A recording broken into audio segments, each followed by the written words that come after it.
Good morning mga ungart! Today is the last Sunday of the year. And ano lang, mga green na tong background kay ang atong intro, mga tanom no, ambot lang ano na uso na ng mga tanom. Shout out mga plantitas diya. And today, this Sunday, mo niya tong last topic sa karon nga tuig. Ang nasa akong utok is ganahan ko mo share ninyo about New Year. No, let's talk about bagong tuig, no? Next day, 2021 na. So, mag-isgot about life, New Year, kung saan lang masud sa tong thoughts, no? Random thoughts ran eh. But before na magsugod, ganahan ko nga nata sa top, o nata sa taas, so that masimot na to ang fresh air diri.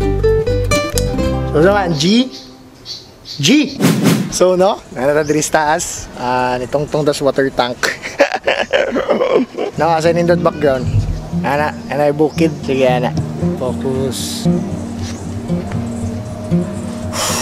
This will be our last Sunday content sa karon nga tuig. And today, I want to talk about New Year, no? Sa mga New Year, musulod din na itong New Year's resolution, no? But for me, I want you to throw away tanan ninyong New Year's resolution, ipanglabay na, no? Kaya nga naman, for me, New Year's resolution is a joke. Because it is for people nga dili kay serious about lifelong change. Dili kay serious og long-term change. Why? If you really want to live a better life, no? If you really want to live a greater life, you can make that commitment every day, right? You can make that commitment tomorrow na agad eh, di ba? Kasabot ra mo sa akong gipasabot, like if ganahan lang jud ka, if serious lang jud ka about sa imong plan nga mag-usab, no? Like may ka mag-diet na ka, di na ka mag-soft drinks, pwede naman ani mo mabuhat tomorrow dayon, no? Bisag ugma dayon, bisag di pa New Year, di ba? So for me, New Year's resolution are just excuses ra na, no? Ay, New Year, mag-usab na ko, money mo na.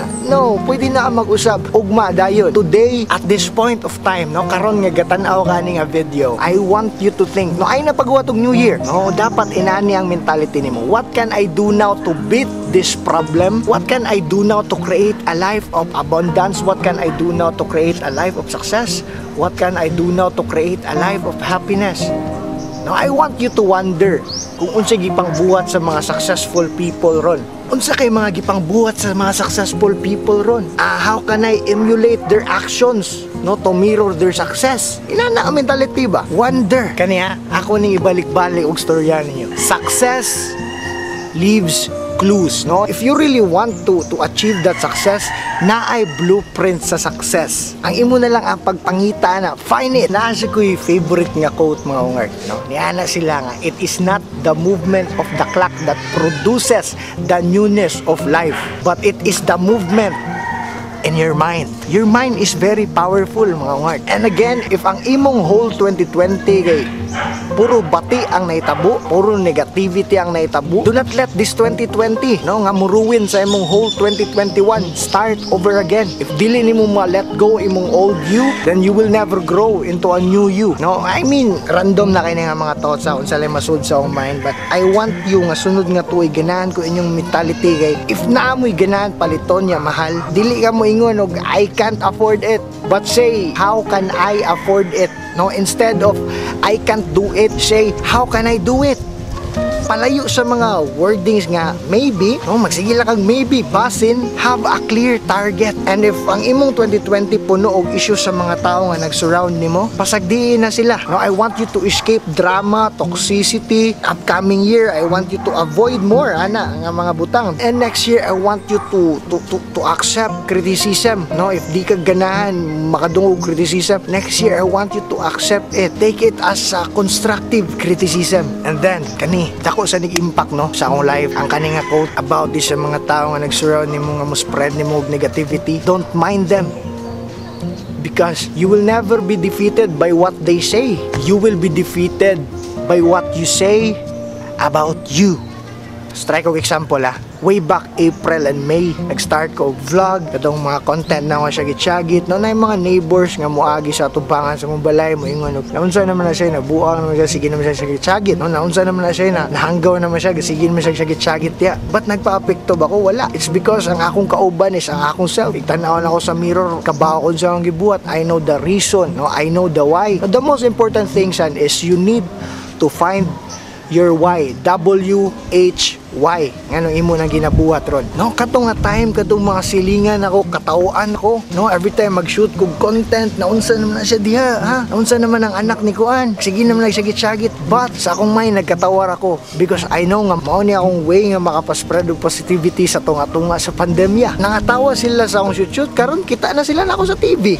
No? Find that why. Find your reason. Ganun imo nang ginabuhat ron. Hapit na tamaw man. Random thoughts for the last Sunday content of the year. Let's talk about New Year's resolution. Again, listen. Successful people don't make New Year's resolution because they are committed for a change, for their self-development, for their self-growth every day. No, dili lang ng once a year nga New Year's resolution, dili lang ng once a year nga commitment. So starting today, I want you to throw away that fake New Year's resolution. No, I want you to start now, no, start tomorrow.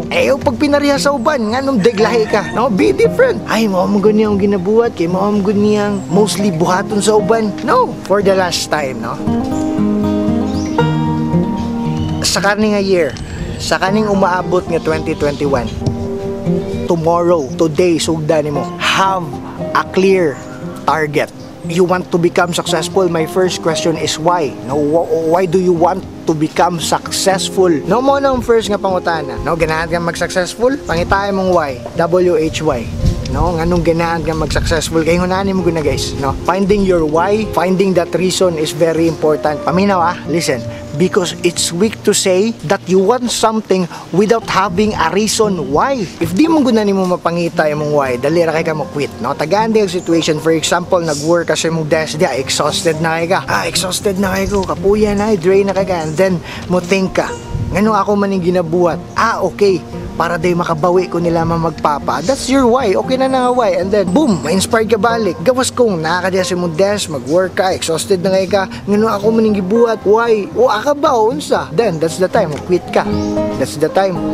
Mabuhi ka, no? It's very important to find your why, guys. So again, New Year's resolution is fake. Na kumbaga, it's a myth. It's just an excuse. Nganong New Year pa man. Nga pwede man karon. So mga ongart, study says 80% of the New Year's resolutions fail by February. Anyways mga ongart, advance Happy New Year yung tanan, no? Thank you for being a part of my 2020. Grabe mo ka solid mga ongart. And ganahan ko nga magkuyog na sa karong upcoming 2021. Ato ning kulataon si 2021. Dapat kita mo kulatan niya, right? Dili siya mo kulatan na to. Kuyog ta mga ongart. Joseph Sabellos, last Sunday content of the year is done. Be different. Be a game changer mga ongart.